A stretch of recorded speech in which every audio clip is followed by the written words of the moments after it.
do that thing where you think, oh, we'll do it a few minutes before you know it's 9 o'clock, we've got 30 seconds to go. We've got 30 seconds to go through it all. Right, so before we get started on this, this is a welcome turnout in terms of more than new faces at Learning Breakfast, which is really good. So, just a quick version of what it is, for people that have never been before. It's just 10 minutes, it's my what it is 10 minutes, of sharing something that you use in your lesson that you think will benefit everyone. Okay, so we've had all sorts in the past. Last week we had a very much practical one, sort of one that would work in any lesson but out of the scene sort of activity. Mine's a bit more in-class stuff, like theory, academic. We can apply it to practical, which we'll look at in a minute. So it can be literally anything. And from my experience already, I've been going around sharing loads of things that happen in Learning Breakfast, trying a load of different things. So yeah, if you could, everyone have a go at it. If you've got something to share, just obviously speak to Dave or myself. But also just be thinking about it as well when you're doing your lessons. What I'm doing in my lessons worth having a quick share with well on Friday morning. Right, we'll get started then. So this one is actually, I'm glad construction have turned up because it's just how to use online. Oh, not really. Right, so it's so I'm going to look at a ladder lesson, okay? Has anyone, first of all, heard of a ladder lesson? I know there's definitely one person here that has. Sophie's definitely heard of it. What do we know about it? Has anyone heard of it before? No, never. Right, okay. So, this is a really simple structure. So it's a structure of a lesson. Okay, a really simple structure of a lesson that allows the scaffolding quite nicely. Okay, so I'm going to use a maths example to explain it. So for construction it might be, obviously, I'm guessing you probably can use this in quite a few of your theory, or math related theory lessons. But there is a writing version as well, which obviously I'll share with you in a sec. So, the ladder lesson. So basically, you have a set of questions. In fact, it's going to be easier to show you on this next one. So, this is the maths example. So you have this worksheet in your lesson. So picture the scene, a maths lesson, and you've got a worksheet. So you give the worksheets out, okay, and then you'll start, as soon as you start the worksheets, you'll go through it, and then you might say, you're going to complete 10 questions on this worksheet. So I've literally just got a random worksheet off the internet. But actually, no, I haven't. I used to teach maths years ago. But you might say, do 10 questions on the worksheet. After you've done 10 questions, you're going to check your own answers, okay? So you'll check your own answers. So you have an answer sheet as well, which is why that's essential for this to work. You need to have an answer sheet somewhere. Okay, so it's up to you how you do that. You can either, in the past, I've had them upside down on the table, so the students have to make an effort to lift it up so they can't copy it. If you trust your group. Sometimes I don't trust the group. They sneak in, looking answers, I'll put them on the table, so you can physically see them get up, walk over to the answer sheet, check their answers, and then walk back. So they check their answers. And if they don't get them all right, they have to do another 3. Okay, so they'll mark it themselves. I don't get it all right, I'm going to go back and do another 3. If they get all 10 right, they can then move up the ladder. So, we can go to the next one. So same again, they'll go to, in this case, two-step equation. So they'll go to the next sheet, it's a little bit harder. They'll get so many right. Once they've checked it, they can then move on. So, when you have this running, it just runs itself. The lesson just goes nicely, everyone can just work at their own pace. Now, what's also good about it is, and then again, you just keep going up and up and up and up and up and as high as you want to go. But also what's good, so you set this task going. So I know that Sophie's really good at maths. She's a strong student in my group, so I was walking to Sophie quietly. And just go, you can start on sheet number 2. You're like, without making a scene about it. And you can also do the opposite of somebody who's like very poor at maths. You might just go right, so look, it's probably the first 5 questions. Once you've got 5 right, I want you to come to me, and then we'll just have a look at it, and then we'll see how you get on. So you've got the ladder to put people on at different places all the way through. Is it making sense so far? Yeah. So it's a really simple structure. Now, that's a maths example. Just be obviously, like anything in these sessions, you'll be sat there thinking, we all, as humans, we all think about what's relevant to this. So you'll all be ticking away thinking, how can I use something like this? Here's an academic one, because there's quite a lot of people that theory based just use the good old fashioned Bloom's ladder. Okay, so you'd have, you could have if you're exam based, it's easy to use an example-based example, you could have like identify and describe questions. So you might create some questions around the topic area, so identify and describe. Some not so or it's simply just knowledge-based questions. Once the student gets further down, you can then move on to an explain question. In A levels, AO1, AO2, and AO3 would be obvious ones for this. Past memory distinctions of vocational and whatever else people are using. So you could have a set of questions for that. In the knowledge, set of questions like explain, sort of the middle of Bloom's taxonomy in this ladder example, and then some like analysis, discussion, evaluating questions at the end if you really want to get people moving down that ladder. So for a revision session, you've got a nice simple structure there where everyone could be working at different levels, moving up and down the ladder. So you can do it worksheet based.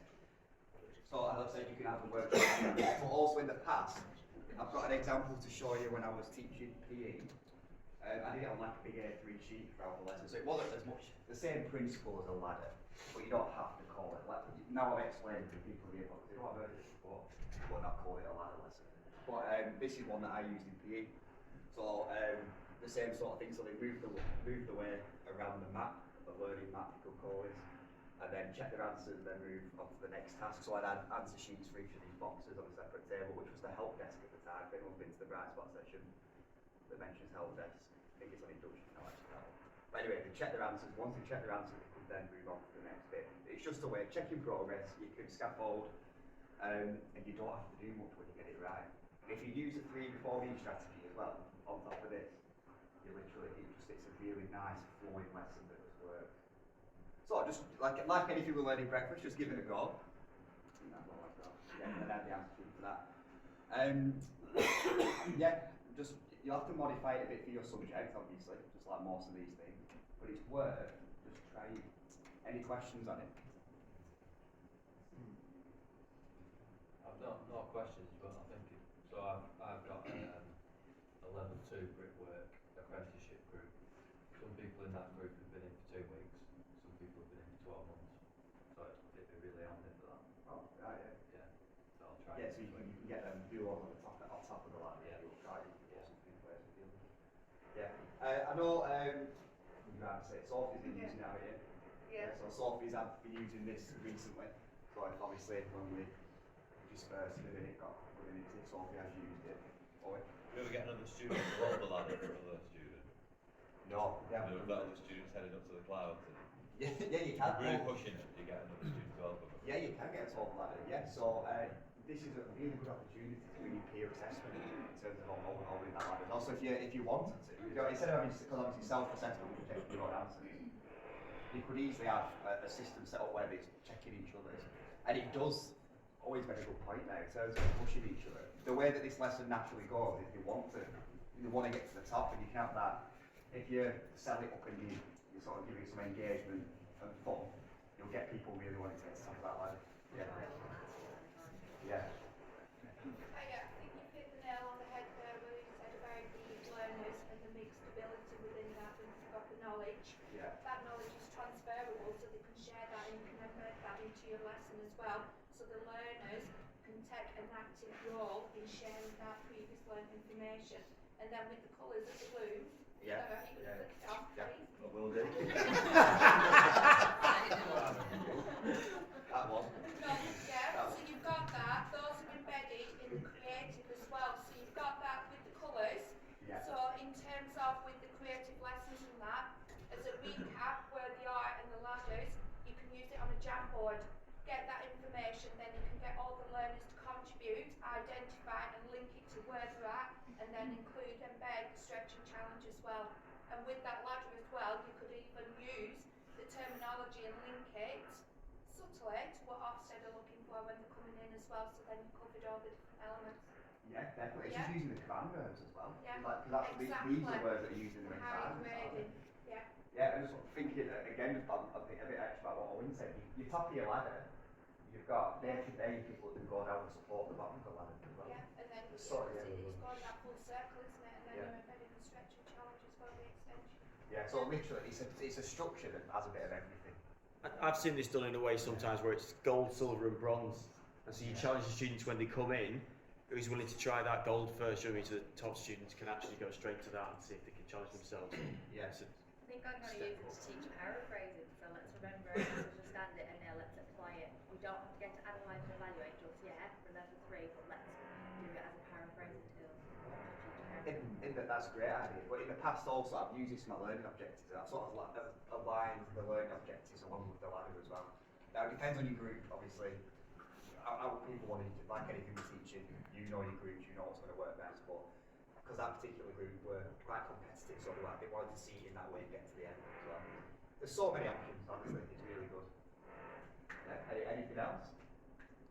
I think you've obviously given an example that's more sort of theory based to start with, but I can see it applying just as easily in anything practical, because as a process in anything that's practical, you have to go from start, middle to an end. Yeah. And there are going to be key stages at those points where certain students are going to be able to either manage to cope or be supported by other students to then continue to the next phase. Yeah. So it's closing a lot of loops there where you're managing to get a lot more integration going on just by a simple structure. Exactly. It also teaches the students that task, next task, Yeah. that repetition of do better, move up, move up. Routine based. And then you're building up confidence as well. Yeah, that's good. Yeah, that's a good point. Confidence, obviously, with that's really good as well, isn't it? Yeah, well, that's a good point actually. If you look at the theory behind self-efficacy, and when you fail at something, to make someone feel like they can do it again, you put them back down, don't you? Not literally, that sounds really bad, but you know what I mean. You'll move them back down the ladder. Like, so, say I don't know about you, but I get my head's falling off quite a lot. So when the head falls off, you can then put them back down the ladder a little bit, like subtly, and then build that confidence in them. Yeah, so many things. Like, it's good, honestly. I've had quite a lot of success from trying this in lessons in terms of structure. Right, it's 54, which means time for an extra brew. Perfect. Thanks, Adam.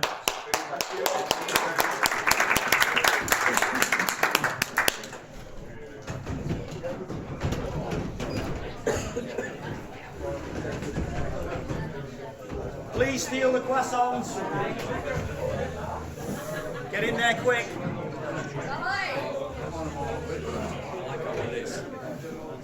You've got transform. Why are pirates called pirates? Wherever they are, that's what did you do at the beginning, and then if they've got Yeah, it's simple. If you set it up right, you're running on a house, it's not free. Which is really good. I like it. It's a really good system.